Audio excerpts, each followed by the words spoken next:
Welcome to the Penn State Meats Laboratory, where I work as a student worker here at Penn State. During this video, I'm going to take you guys on a little tour around the facility, show you guys what I do on a day-to-day basis around here. So, starting off, we are on the kill floor of the facility. So this is where we extinguish all the animals that come into our facility. Here we process beef, hogs, and lambs. So the first thing that our animals do is they come through the chute system that runs outside. Cows are unloaded outside and come up through these chutes. At that point in time, the animals are split based on their species. The hogs and the sheep go into this small holding pit behind me, and the beef go into this chute here to my right. The hogs and lambs come into here. Hogs get run up inside of this knock box here. Once a hog is in here, we use our electrical stunner to extinguish the animal and register it unconscious. At that point in time, we will chain up the hog and begin the butchering process, starting with bleeding out the animal. For lambs, we bring them outside the chute here and do the same process with them with the electrical stunner. Beef come up into the knock box. The knock box is just like your typical cattle chute that you see at home. However, the front door opens to allow you access to the animal's head. At this point in time, we would use a bolt gun as their means to register the animal unconscious before we are allowed to continue on with its process. Once the animal is unconscious in here, that lever allows the fluid to drop and the animal to come out of the box.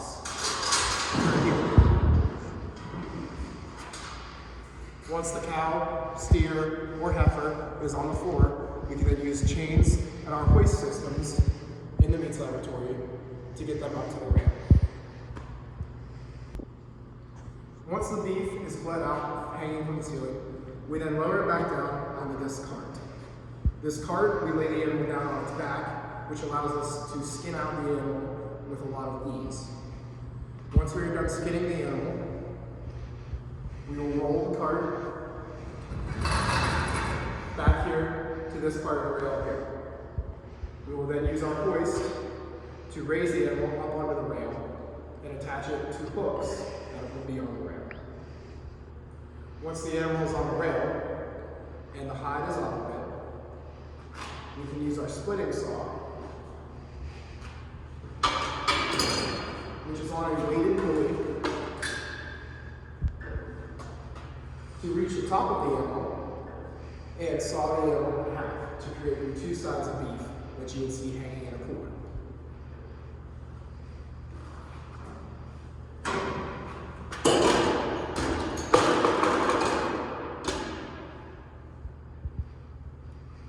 Following that, we have our two sides of beef now on the rail. We will then wheel them over to our inspection station, where the animals can be quality checked one last time to make sure that all hair and debris is removed from the carcass. If at any point in time there will be hair or debris on the carcass, we would then use our knives to turn it off.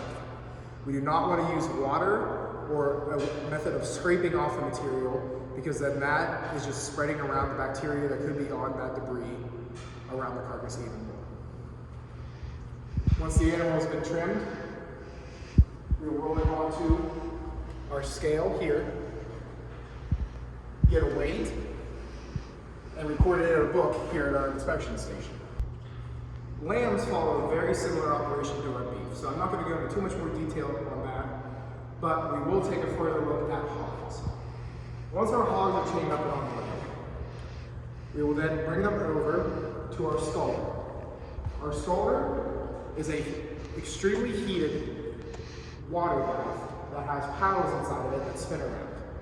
These paddles allow for the outer layer of skin and the hair to be removed from the hog. This creates that smooth skin finish that you see on a hog that will be hanging in the carcass cooler.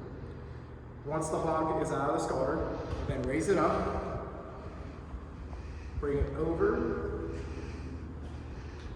to this corner of the facility, which we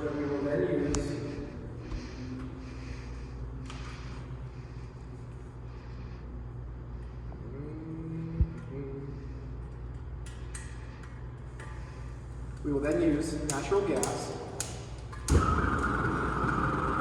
to burn off any excess air or debris that is left on the outside of the carcass.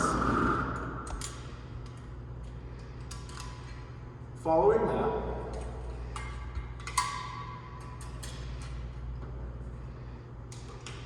the hog then moves to the inspection station where it can be weighed, finally checked, and put a stamp of inspection on the animal. Once our animals are then USDA inspected, we can then roll them into our first cooler. This cooler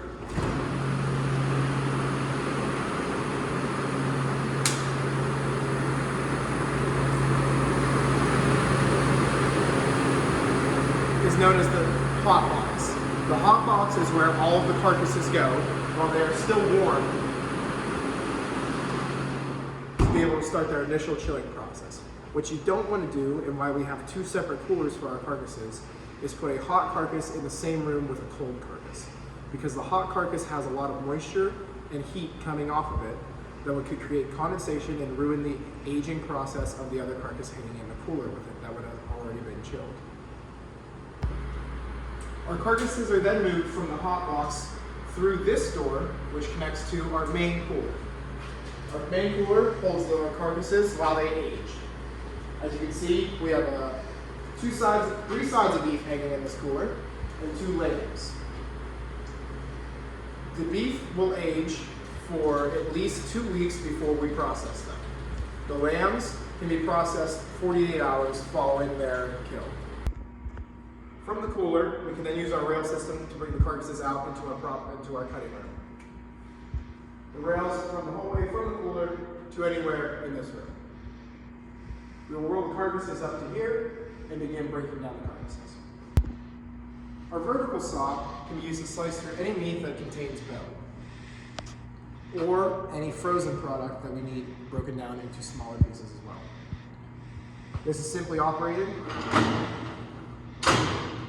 with a moving tabletop that you can lay your piece of product on and then run it through the mill. As you can see, this is very similar to a bandsaw that you might have in your wood shop or metal shop, but this one is vertical compared to some that may be horizontal. Especially in your metal shop, you would probably have a horizontal one. The next piece of equipment that I would like to show you is our grinder. Our grinder has paddles inside of it that mix the product as it tumbles around inside of here.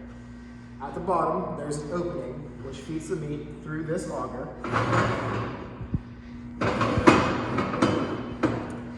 which then pushes the meat through a plate that can be attached to the neck of the grinder. At that point, the meat is cut with a knife that sits behind the plate into small particles, which are then deposited into a lugger placed below the grinder. Following that, we also have our stuffer. This stuffer is a vacuum stuffer, meaning that the meat is pulled from the hopper into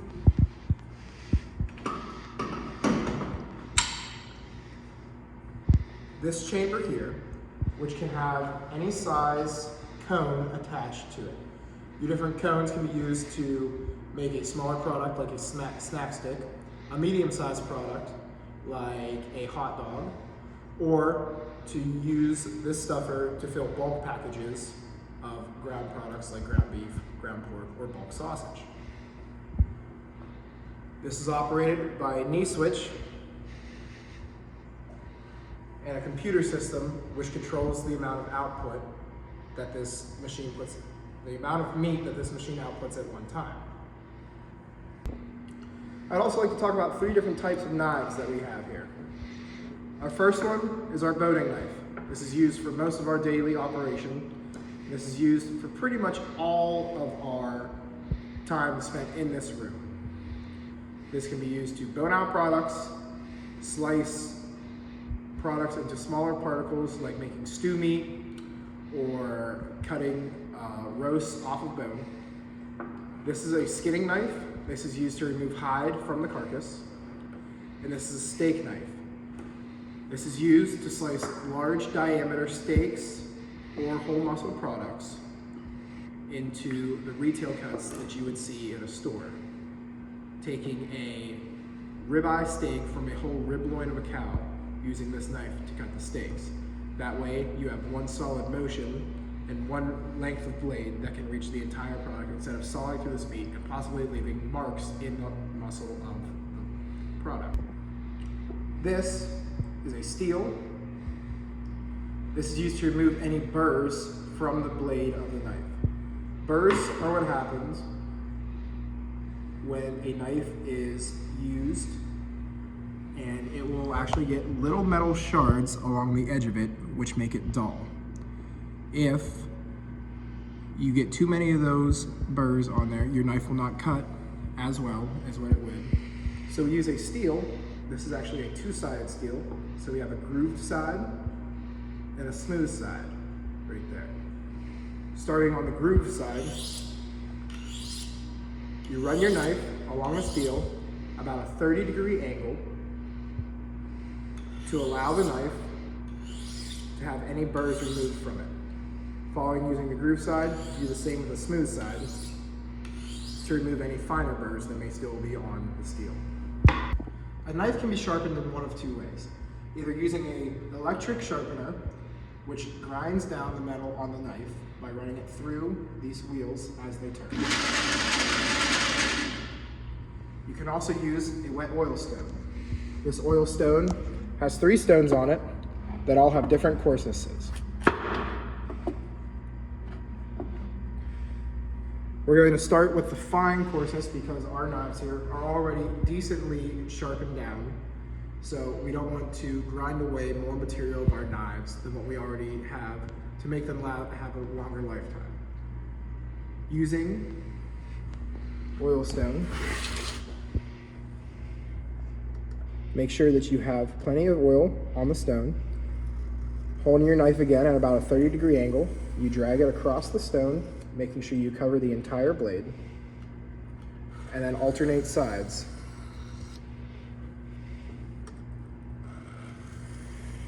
The key to this is keeping a very consistent angle to allow your knife to form the edge that you desire.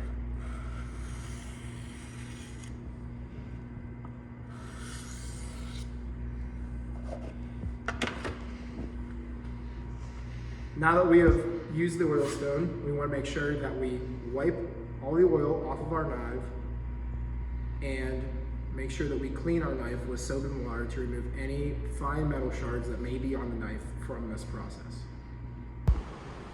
One very important thing when further processing meat is to make sure that you do not cross-contaminate. That means cross-contaminating raw products with cooked products, as well as products that have been cured with a nitrate compared to a product that has not been cured with a nitrate. For this reason, we have 2 separate coolers here. This one is our cure cooler. Any products that are cured but not cooked at the moment can go in here to allow for them to be separate from the fresh products in the main cooler, as well as the cooked products compared to these ones which are still raw. We also have our smoked cooler, which you can see some examples of products in here: hams, scrapple, bacon, which have all been cooked, but we do not want to cross-contaminate them, first of all, with a raw product because of the potential to spread bacteria, as well as a product that has not been cured, because these products all have a nitrate in them, which can be harmful to some people that cannot eat products that are cured because of the salt content within them. This is our deli slicer here at the Meats Lab. This can be used to slice products such as bacon, as well as any boneless meat that we can slice down real thin. We do a chip steak here, which can be used to do like a Philly cheesesteak sandwich with, basically. You put the meat on this carriage. You would then turn on the machine, set the thickness that you want it at, and then run your product across the blade. It would then be deposited at the base of the machine for you to wrap up and use that product however you see fit. At the Meats Laboratory, we also have 2 large smokehouses. These are both Karas smokehouses that are company out of Germany. These smokehouses are some of the coolest things that I have personally ever seen out there because they are completely computer programmed. They are rather large. We can fit about 400 pounds of product in one of these smokehouses at one point in time.